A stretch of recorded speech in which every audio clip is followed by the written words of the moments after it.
What's the least amount of time you need to be outside to get sunlight exposure to help set your circadian rhythm?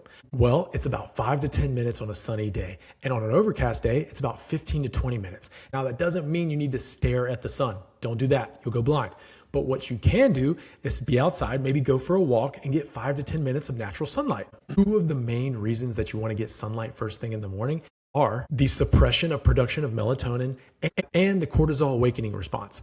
You have these cells in your body called melanopsin cells. And when you view sunlight in the morning, these melanopsin cells actually suppress the production of melatonin. And most people know that melatonin makes us feel sleepy. So when we suppress the production of melatonin, our body's going to naturally feel more awake. The other cool thing about melatonin is that your body actually signals to your suprachiasmatic nucleus that it should start producing more melatonin about 12 to 14 hours from that current moment. So when you're viewing that sunlight first thing in the morning, it decreases melatonin production and then also tells your body, hey, start producing this stuff about 12 or 14 hours from now because we're going to want to go to bed. You can do this whole thing tomorrow. The second reason why you want to try to get sunlight first thing in the morning is that we have this thing called the cortisol awakening response.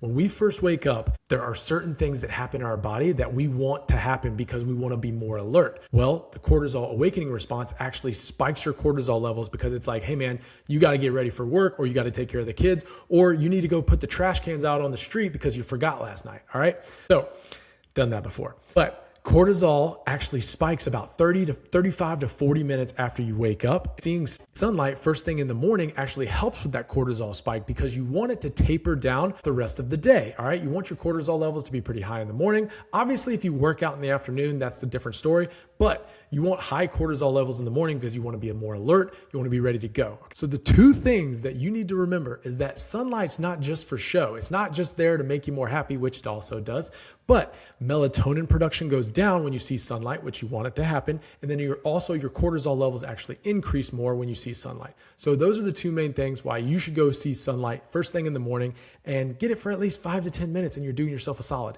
It's the easy things that people overlook. And it's these easy, simple habits that are going to make us healthier over the long term. And that's what I want people to know is that we don't have to do these crazy, outlandish things all the time to be healthy and to live healthy lives. We can do these little minute things like drinking 8 ounces of water first thing in the morning, going out inside and getting sunlight first thing in the morning.